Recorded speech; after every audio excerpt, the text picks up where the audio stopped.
Hallo und herzlich willkommen auf Epic. Große Mehrzwecktaschen am Chestrick, ja oder nein? Unsere Meinung dazu zeigen wir euch heute in diesem Video.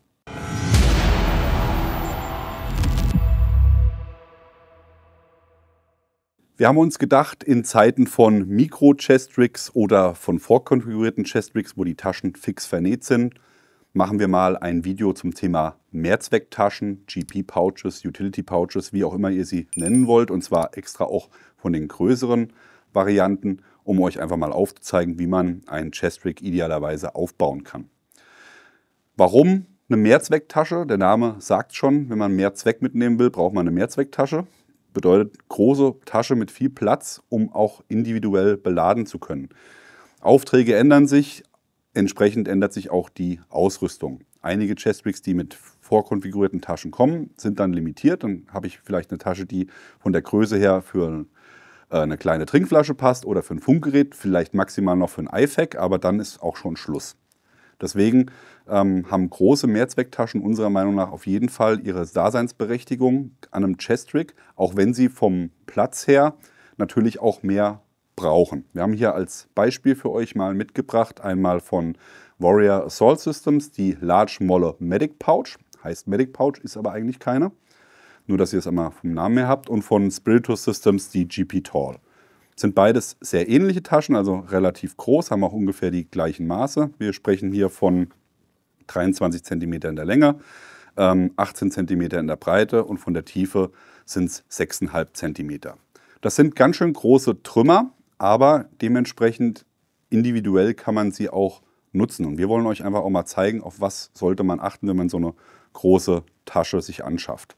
Als erstes natürlich gehen wir mal über den Preis. Wenn man die Sachen privat beschaffen muss, selbst beschaffen muss, spielt der Preis immer einen Faktor. Spiritus Systems, amerikanische Firma in Deutschland, schwer zu bekommen. Hier reden wir von mindestens mal 80 bis 90 Euro. Warrior Assault Systems ist ein Hersteller aus England, der in Fernost fertigen lässt, auf einem sehr hohen Qualitätsstandard, auch mit Mil-Spec-Materialien. Da haben wir gerade mal die Hälfte vom Preis. Ja. Wir haben euch schon das ein oder andere Produkt von Warrior Assault Systems vorgestellt. Finden wir es eine sehr, sehr gute Firma, die wirklich auf einem hohen Standard fertigt und auch qualitativ gut ist und auch die IR-Sicherheit gewährleistet ist. Zeigen wir euch nachher nochmal, wenn wir hier Nachtsichtaufnahmen machen. Und von daher haben wir uns gedacht, nehmen wir mal das Pendant von diesem Hersteller. Gibt natürlich noch viele andere hübsche Töchter von hübschen Müttern. Und zwar von Tasmanian Tiger und Co. gibt es natürlich auch Taschen, aber da haben wir ja schon so viele Videos gemacht. Deswegen haben wir gesagt, wir nehmen jetzt mal hier die Warrior rein. Gucken wir uns einmal an, so im Vergleich auch, was sie zu bieten haben.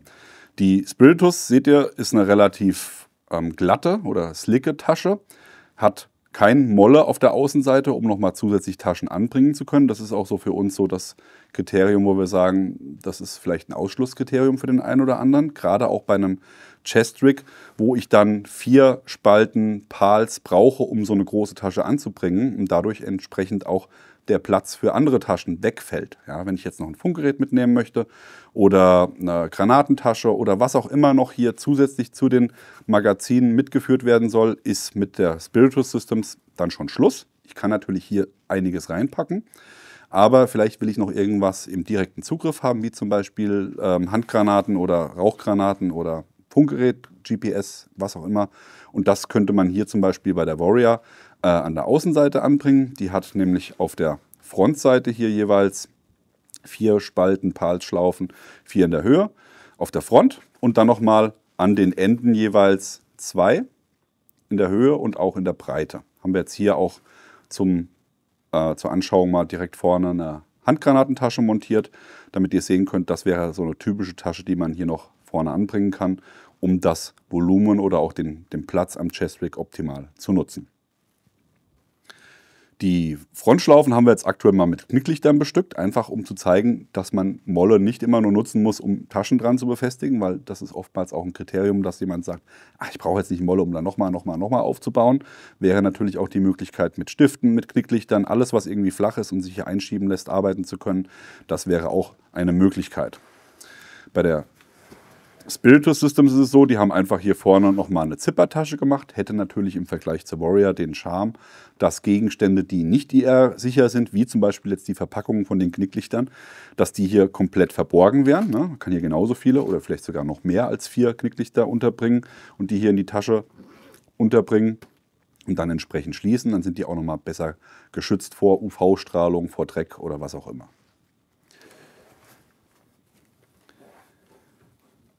So, dann gucken wir uns einmal an, was wir hier innen zu erwarten haben. Beide Taschen sind mit einem YKK-Zipper ausgestattet und lassen sich über 3/4 der Fläche öffnen. Und jetzt seht ihr auch schon, warum eine große GP-Pouch so sinnvoll ist. Denn ich bin hier in der Lage, tatsächlich 2 Liter Wasser mit unterzubringen. Das sind jetzt hier die Dekorflaschen, die die Australier nutzen. Da würden aber auch problemlos 2 Nalgene reinpassen, sogar mit Topf. Ja, also das wäre auch möglich. Ich kann natürlich auch nur eine unterbringen und dann noch andere Gegenstände, wie zum Beispiel noch ein IFAK oder eine Handfeuerwaffe, sogar eine Platte. Also wenn ich die Taschen an einem Plattenträger befestigen würde und seitlich nochmal zusätzlich Plattenschutz haben wollte, wäre das auch möglich, hier einzuschieben. Ich nehme einmal kurz die Knicklichter raus, damit wir die Tasche auch schön aufmachen können.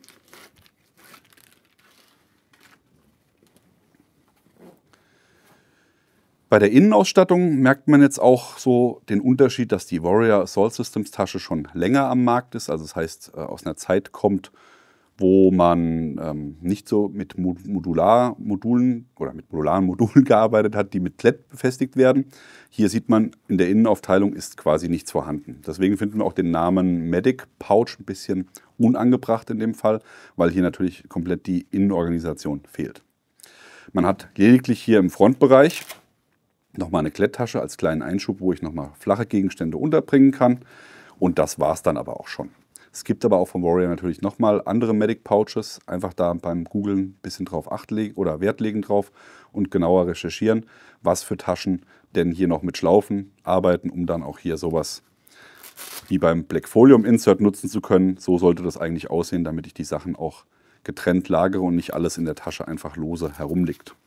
Natürlich kann ich auch trotzdem das als Medic Pouch nutzen, wie ich schon gesagt habe, indem ich einfach so ein Insert nehme. Gibt es von Blackfolium oder auch von Centauron oder wie sie alle heißen.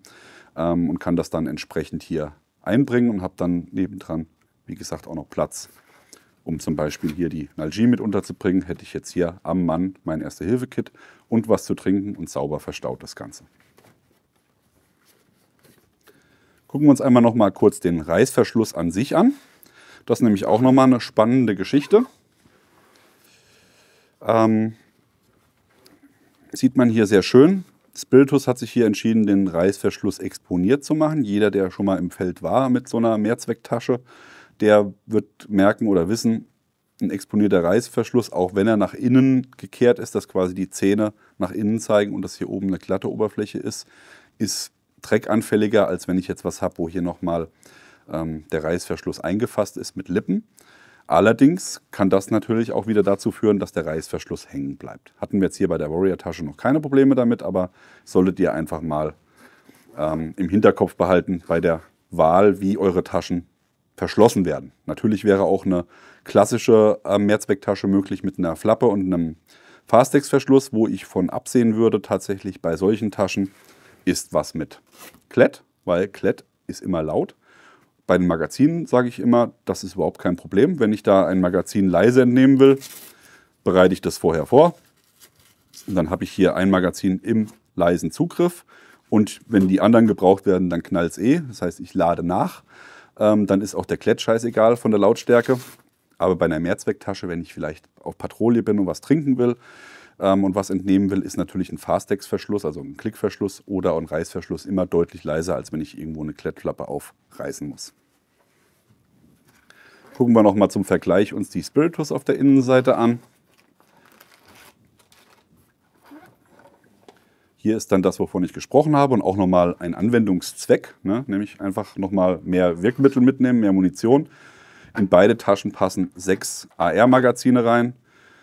Und hier hat man auf der Innenseite nochmal Klett auf der Vorder- und auf der Rückseite, um dann Taschen oder Module innen fixieren zu können. Man könnte hiermit auch eine Unterteilung schaffen. Das wäre natürlich nochmal eine Maßnahme, die ganz cool ist. Und das ist das, was wir bei der Warrior vermissen. Aber was nicht den doppelten Preis rechtfertigt, unserer Meinung nach. Denn natürlich kann man hier auch, und das bietet sich geradezu an, weil Warrior hier so ein gummiertes Material nutzt auf der Innenseite, hier mit Schuhgu. Packen wir euch mal einen Link dazu in die Videobeschreibung. Das ist ein Schuhkleber, ein flexibler, der bleibt auch flexibel, wenn er ausgehärtet ist, in Anführungszeichen ausgehärtet. Und damit kann man natürlich super auch nochmal Klettflächen einkleben. Das mache ich tatsächlich bei sehr, sehr vielen Taschen, die ich nutze, um dann da eine Organisation oder vielleicht auch eine Unterteilung zu schaffen. Und was uns auch hier fehlt bei der Tasche, das findet man bei allen Spiritus Systems Taschen und auch gerade bei großen Mehrzwecktaschen macht das unheimlich viel Sinn. Die haben hier auf der Innenseite jeweils rechts und links eine Schlaufe untergebracht, wo ich mit Dummy-Cord, mit Paracord, was auch immer, entsprechend nochmal die Gegenstände, die ich darin habe, sichern kann. Und das ist gerade bei den großen Taschen, wo vielleicht dann auch mal Gegenstände drin sind, die man vielleicht nicht so gern verlieren möchte, GPS oder sonst Elektronik, kann man das hier sichern und wenn es runterfällt, hängt es zumindest an der Schnur und ich kann es wieder versorgen. Aber auch das lässt sich ohne weiteres nachträglich in der Tasche unterbringen. Gehen wir nochmal zurück, um euch das mal zu zeigen. Denn die Hersteller verwenden in der Regel hier beim Nähen auf der Innenseite nochmal hier dieses Einfassband. Und da kann man super nochmal Schlaufen vernähen, ein bisschen handwerkliches Geschick. Wer es nicht hat, das handwerkliche Geschick, kann auch zum Schneider seines Vertrauens im Ort gehen. Das kostet ein paar wenige Euro. Und dann habt ihr hier einfach nochmal eine Schlaufe, wo ihr Gegenstände in der Ausrüstung sichern könnt. Und hier bei der Warrior wäre es sogar so, dass man hier die Schlaufe für die Fronttasche, wo den Klett bedient, natürlich auch zum Sichern nutzen könnte. Wäre halt mittig und würde immer die Tasche vorne aufreißen, wenn ich was fallen lasse und das dann an der Dummy-Cord runterhängt. Aber einfach nochmal als Option für euch. Ja, letztendlich müsst ihr selbst entscheiden, was für euch eine sinnvolle Tasche ist. Aber wie wir es schon gesagt haben, wir sind große Freunde von großen Mehrzwecktaschen, GP-Taschen oder Utility-Taschen, wie auch immer ihr sie nennen wollt. Und damit kann man einfach viel, viel mehr abdecken, wenn man den Faktor mit einbezieht, dass man hier relativ große Taschen unter den Armen nutzt. Ihr könnt uns ja gerne mal in die Kommentare schreiben, was ihr als Mehrzwecktaschen nutzt oder was ihr generell von größeren Taschen haltet oder ob ihr vielleicht dann doch lieber mit kleineren Taschen und mehr Organisation arbeitet. Das bringt natürlich alles auch nochmal mehr Gewicht ins Spiel, aber das würde uns mal sehr interessieren, was ihr da nutzt. Und wir werden dazu nochmal ein ausführliches Video machen von Chest-Rig-Setups im Generellen, aber das ist noch ein bisschen Zukunftsmusik, machen wir demnächst. Die Warrior Large Molle Utility Pouch und natürlich auch alle anderen Taschen von Warrior Assault Systems bekommt ihr bei Riken Company. Der Link ist unten eingeblendet. Ja, in diesem Sinne wünschen wir euch einen schönen Resttag und sind raus. Denkt daran, die Glocke zu klicken, den Kanal zu abonnieren, wenn es euch gefallen hat und einen Kommentar dazu lassen, was gut, was schlecht, was blöd war. Bis denn, macht's gut, bye bye.